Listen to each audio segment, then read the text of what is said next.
warahmatullahi wabarakatuh. Waalaikumsalam warahmatullahi wabarakatuh. Alhamdulillah. Bagaimana kabarnya hari ini? Alhamdulillah, luar biasa. Allahu Akbar. Alhamdulillah, tetap semangat ya. Kita harus tetap semangat. Yang mencari ilmu itu kita harus semangat dan harus bisa mencontoh keteladanan Rasulullah.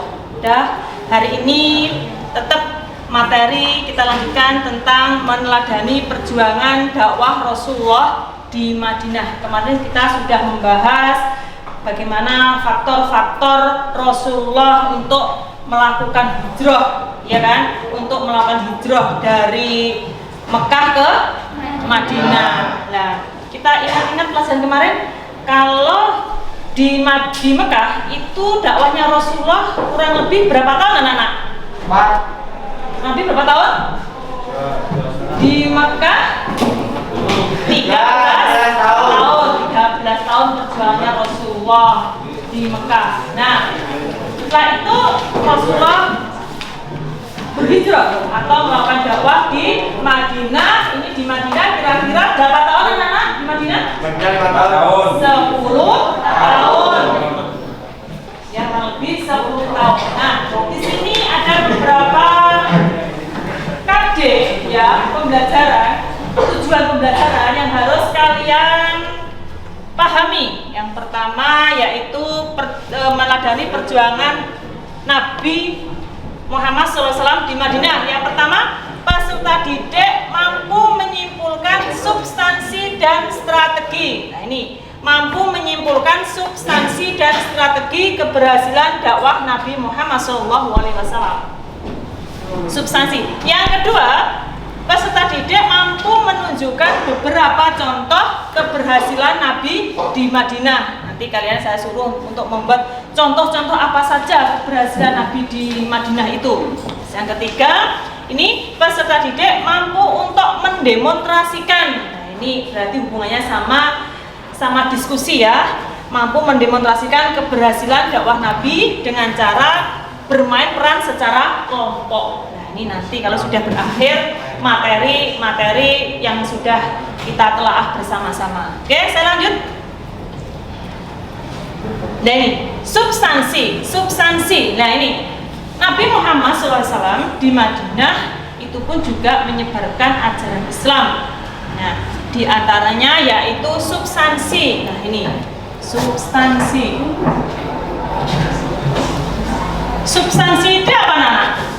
Atau istilahnya ajaran. Substansi itu ajaran ya. Ajaran Rasulullah di Madinah.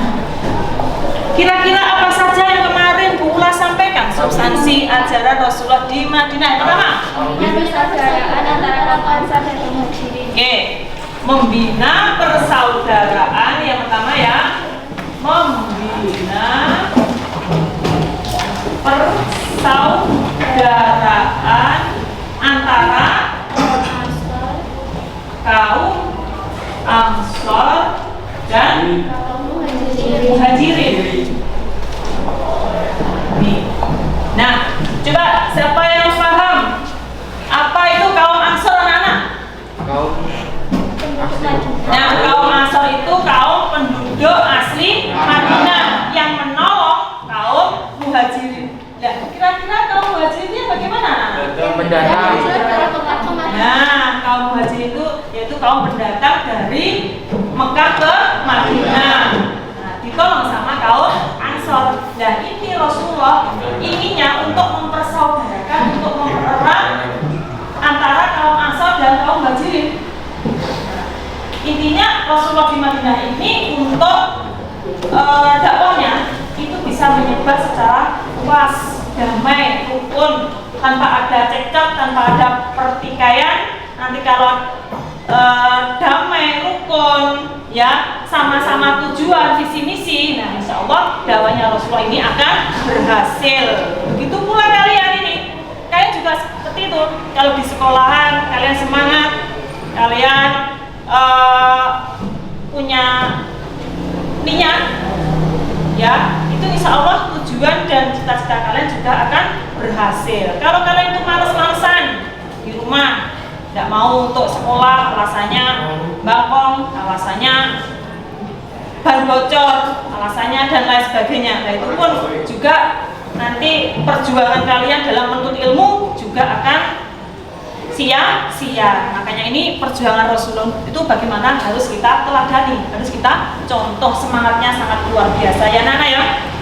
Nah ini, nah persaudaraan antara kaum Ansar dan Muhajirin. Nah ini pun Rasulullah juga membuat perjanjian anak-anak, perjanjian karena di situ Rasulullah ya untuk membina kaum membina di Madinah itu juga bukan hanya orang Muslim saja. Di situ ada orang Yahudi, ada orang Yahudi. Orang Yahudi itu bagaimana? Orang yang bukan Muslim, dia non Islam, tetap sama Rasulullah dirangkul, diajak untuk mufakat, diajak untuk melakukan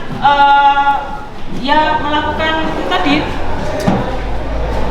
dakwahnya dalam arti untuk memperkembangkan hak ekonominya, intinya itu mempersatukan antara kaum Ansar dan kaum Muhajirin biar lebih bersatu, kaum Yahudi juga biar bersatu, tidak menimbulkan percecokan. Ya di antara siapa yang angkat tangan yang bisa menunjukkan perjanjian antara Yahudi dan non Muslim? Coba baca. Kaum Yahudi hidup damai bersama-sama dengan kaum Muslimin. Ya, terus kedua belah pihak bebas memeluk dan menjalankan agamanya masing-masing.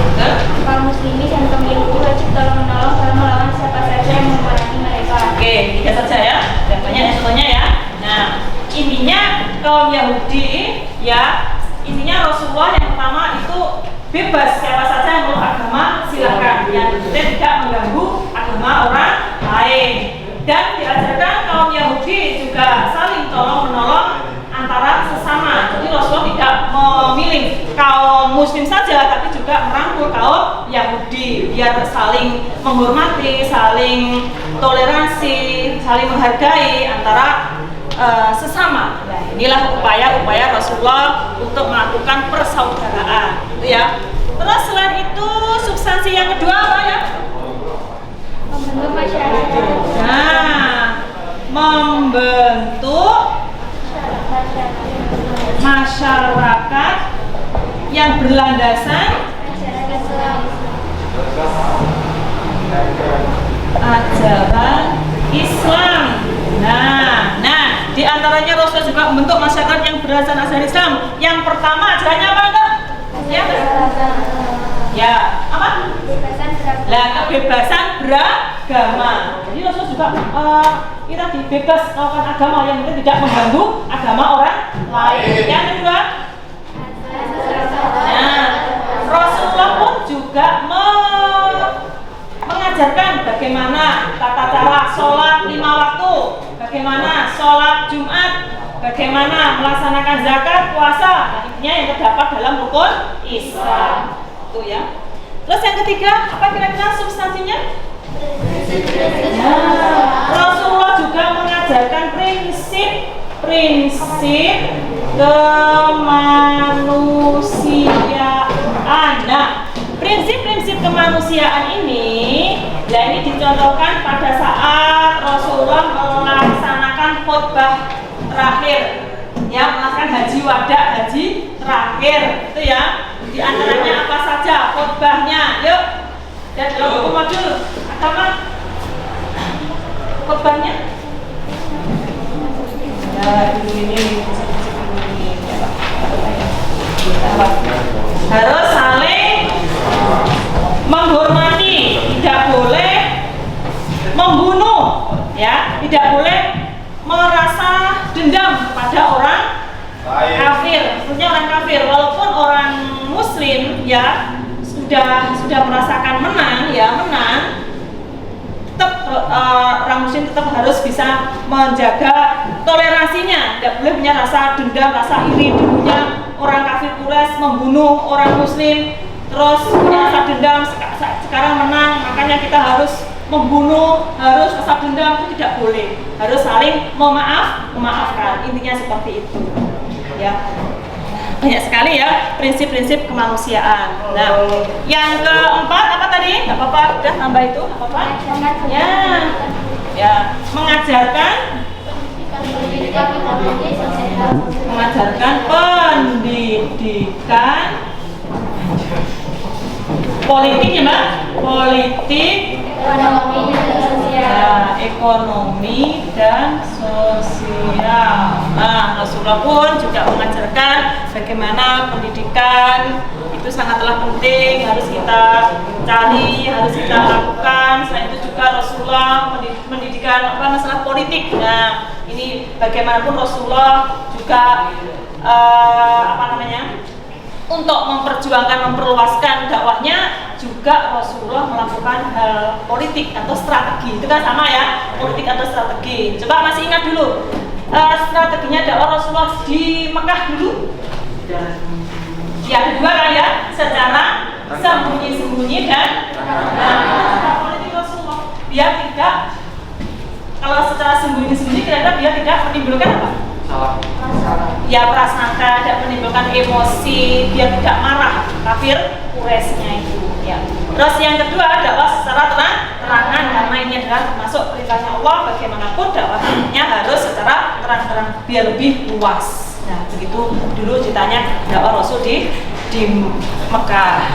Sekarang ajaran-ajaran Rasulullah di Madinah diantaranya membina persaudaraan antara Ansor dan Muhajirin, membentuk masyarakat yang berlandaskan ajaran Islam, mengajarkan pendidikan politik dan ekonomi dan sosial. Ya, di sini pertanyaan anak? Ada pertanyaan? Udah. Kalau sudah, kita lanjutkan untuk strategi. Ini ya tadi kan tujuan kita mempelajari dakwah Rasulullah, pesan dia mampu menyimpulkan substansi dan strategi. Lah sekarang kita bahas yang strategi. Nah ini strategi dakwah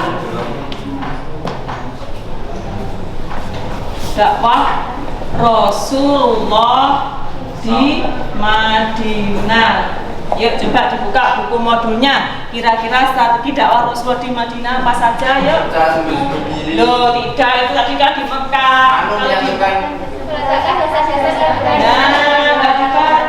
Bagaimana? Meletakkan dasar-dasar kehidupan bermasyarakat. Meletakkan dasar-dasar Mbak kehidupan di masyarakat. Nah, ini sangat penting yang sangat penting kita ketahui ya. Rasulullah juga melakukan strategi untuk mencapai dakwahnya secara luas. Bagaimana? Rasulullah yang pertama meletakkan dasar-dasar kehidupan di masyarakat. Kira-kira apa dasar-dasarnya ya? Membangun masjid. Ya, membangun masjid.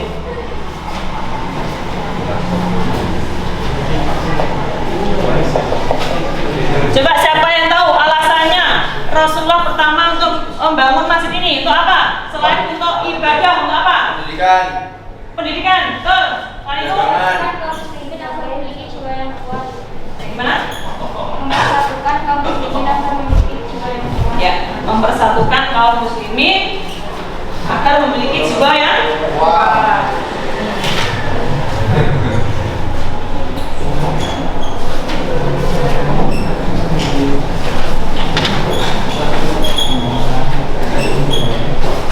Nah, untuk ini selain itu membangun masjid, ini selain untuk ibadah, untuk tempat bermusyawarah.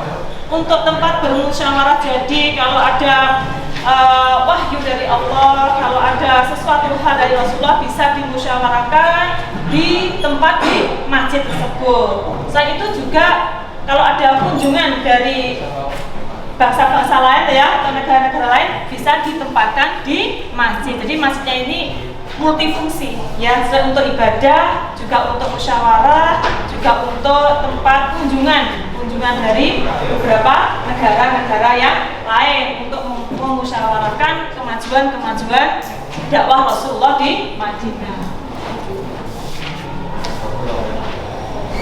Yang kedua yaitu membangun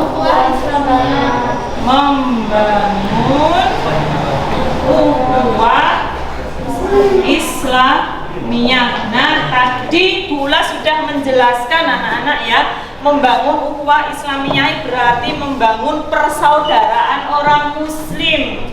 Kira-kira ukhuwah Islamiyahnya itu antara apa dengan apa kira-kira? Kaum Ansar dan kaum Ansar dan kaum Muhajirin. Nah, ini sudah saya jelaskan nih, kaum Ansar dan kaum Muhajirin. Insya Allah kalau kuat kaum Ansar, kaum Muhajirin bersatu ya untuk menjalin persatuan, kekompakan, kerukunan, perdamaian, nantinya dakwah Rasulullah akan mudah, visi misi yang ditempuh Rasulullah akan mudah, bisa berhasil. Ini maksudnya seperti itu. Terus yang ketiga apa? Menjalin persahabatan, menjalin persahabatan dengan apa? Nah, dengan pihak-pihak lain atau orang non muslim. Ini juga sangat perlu ini ya. Ini juga sangat perlu. Rasulullah pun juga merangkul orang-orang non muslim, bukan hanya orang-orang Islam saja. Jadi Rasulullah juga melindungi bagaimana orang Yahudi walaupun dia bukan orang muslim ya, dia menyembah berhala, dia tidak beragama Islam, tetap sama Rasulullah dirangkul.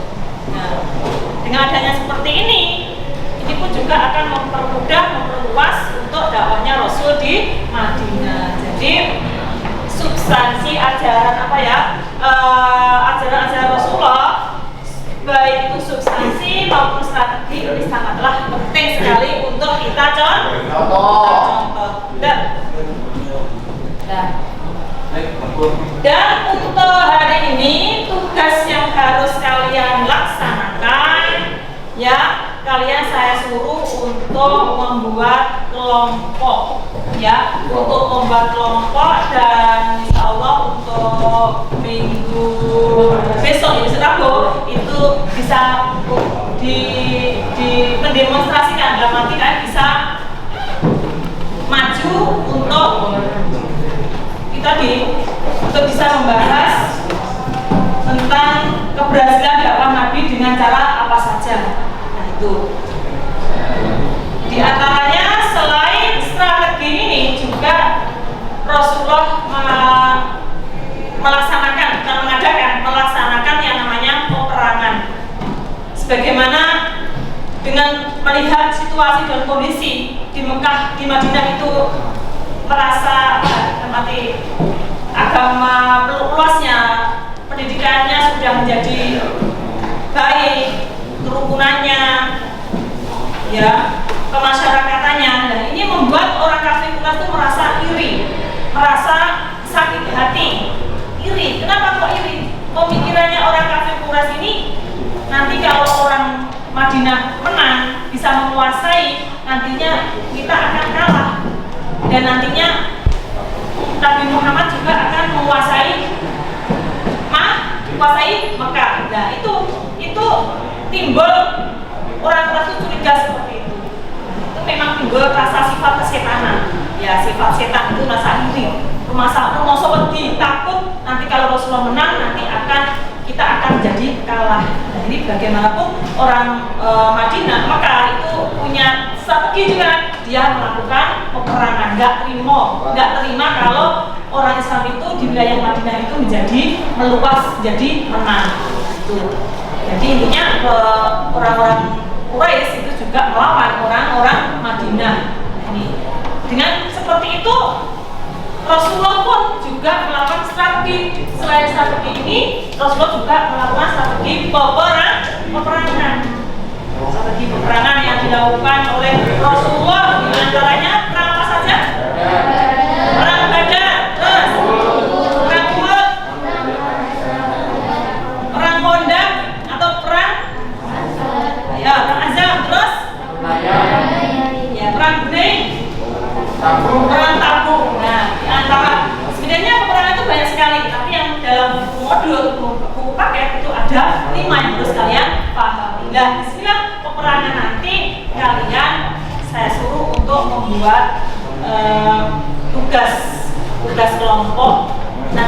dibagi 5 kelompok berdasarkan absen ya, 5 kelompok. Dan 5 kelompok ini untuk bisa memilih perang atau perang badar, perang Uhud, perang Honda, perang Tabuk, perang Hunain. Silahkan ya, silahkan. Yang intinya perang itu nanti kalian menjelaskan secara singkat ya, menjelaskan secara singkat. Nah, saya bukakan buku paketnya.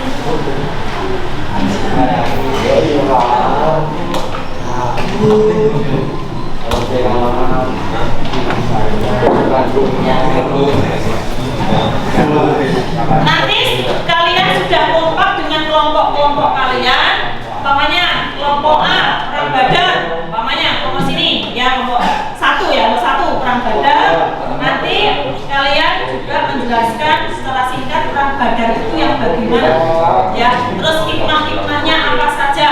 Nah, itu harus komplit dan jelas ya. Nanti di buku modul juga sudah ada. Nanti kalau kurang literatur bisa mencari buku yang lain atau lihat internet, bisa ya. Nanti kelompoknya menyesuaikan dengan absensinya ya.